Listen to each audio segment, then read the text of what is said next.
Hey guys, Chris from the Ultimate Recycler. That was weird. Okay, that's better. How's these vintage headphones that were dropped off at the eWaste recently in the shop? I reckon they'd be late 70s. They're branded, hang on, I've got to get my glasses back on. They're branded Phodis, model CIS-440. I think you should be able to read that. And they've got a slide control, volume control on each side.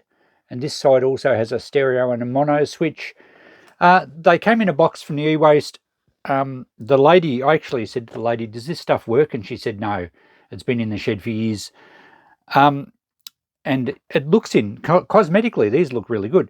So in this video, we're going to fix these up. Now, I plugged them in, and the first, it actually has a normal headphone jack, and it has an adapter to the smaller jack. So I plugged these into my laptop, and I could get a bit of sound out of one channel. It sounded like there was a thunderstorm going on. There was a lot of crackling and static. And I played with the controls there a bit, and it came good. And the switch, the stereo mono switch, I worked back and forth a couple of times, and the other channel came good. Not really good, but they worked. Very crackly in both the slide controls. So we'll have a go at fixing that. It should be pretty straightforward. In fact, even with me playing with it a little bit, it's got better and better. So I'm sure it's just dust in the controls. So I reckon we can bring these back to life. And cosmetically, as I said, they're great. There's no damage that I can see. They'll be quite a saleable retro electronics item in the shop. I don't know what they're worth. I did have a quick look on eBay. Didn't find any of the same model. There was a similar model that sold for about $20 plus postage. So I reckon if we get these working properly, we'd get $30 or $40 for them. So let's have a go at fixing them. Just before we pull them apart, let's plug them into the laptop. I've got some royalty-free music I found on YouTube. So we'll plug them in, and I'll see if I can give you an idea of what it was like. It is getting better, but it's still quite crackly. So let's plug them in there. Yes, they're headphones. And we'll hit play and turn the volume up a bit. Right, I've got some noise going on in both channels. You should be able to hear that. Let's try the volume control. That's actually going to be a bit of a problem to get, because the microphone will pick up both sides.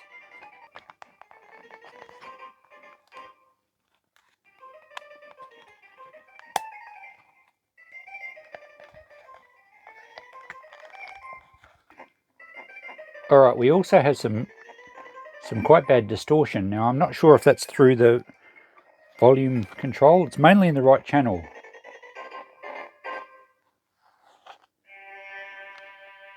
Yeah, it's a bit hard to tell, but I think you heard there's some really bad distortion going on. I reckon the switch is a bit dodgy because touching it alters the volumes. So we'll pull it apart. I'm not sure how we're going to get into it. I can't see any obvious screws. I assume we'll have to take the foam padding off first. Let's get rid of that music. Let's try and get into them. Okay, my plan of attack is to get into the backs of these controls and the switch and use either the DeOxIt D5, which I tend to use for switches, and the DeOxIt Fader F5, which I use for slide controls and volume and fader type controls. So I'm not sponsored at all by DeOxIt, but I find it a really good product. It's not cheap, but if you buy a can and you do a bit of tinkering like this, it will prove invaluable and it will last you a long, long time. All right, to get into this, I gather we're going to have to take these pads off. The pads are in great condition for their age. They're some sort of vinyl, but they haven't deteriorated at all. And the foam still feels really good, whereas the foam on more modern ones tends to just fall apart. Okay, so they come off there quite well. Yes, there's going to be screws in here to get the speakers apart, so that's great. I'll take the other one off while we're going. Okay, now I don't think it matters which way these go on. They look pretty much identical. Yep. Alright, let's get into one side. I don't expect there's going to be any circuitry really. They don't look to be particularly high-tech headphones. They're probably just a speaker. and a little bit of wiring to the controls.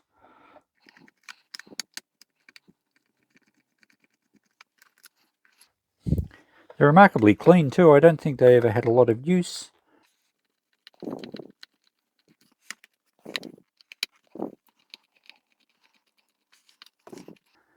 Okay, that's got the screws out of that side. Let's have a look. See what we're faced with. Pretty straightforward. Just interesting, the speaker is solid metal on the back. You don't see that all the time. That's unusual. So really no circuitry at all. Just audio straight in through the fader control, straight to the speaker. So if we clean up that control, assuming the speaker's okay, we should be good to go. The other side, of course, will have the stereo and mono switch as well. How are we going to get into this switch to clean it up?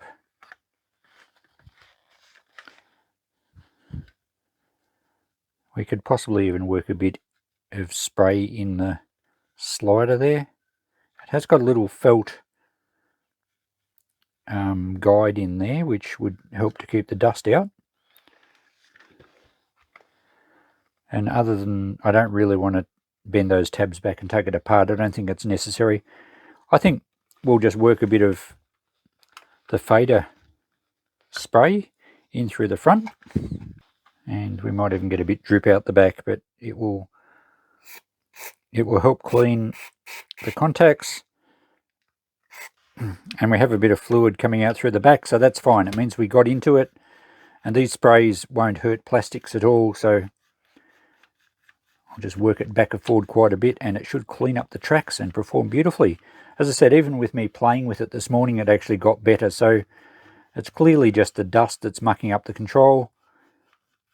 They rarely actually wear out, particularly when it looks like this set of headphones hasn't had much use.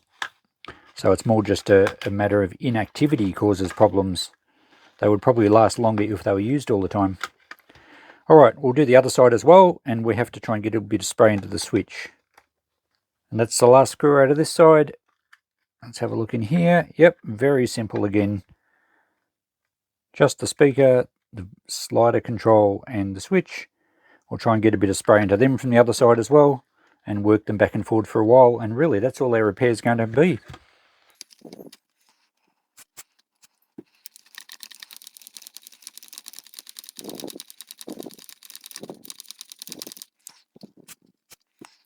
I'll give these a lot of working back and forward.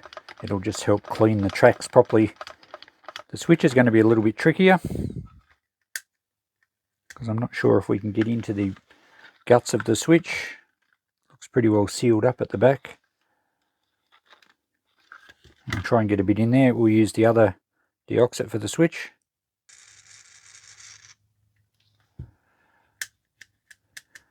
And we'll give that a good workout as well. It looks like we've got a bit of moisture coming through the back, so we've got right in there, which is great. The DeOxIT does a great job of improving the electronic connections, and it cleans up any oxidization, and it also does provide a little bit of lubricant. It seals and protects surfaces again, as it says on the can, and I've found it great for fixing jobs like this. You do have to give them plenty of work though. You can't just spray it in and expect it to be an instant fix.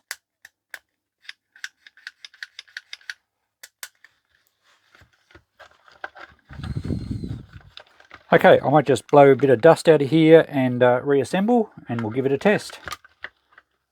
So that's the last screw back in. They were certainly easy to get into. It's nice to work on something that has a bit of serviceability in mind.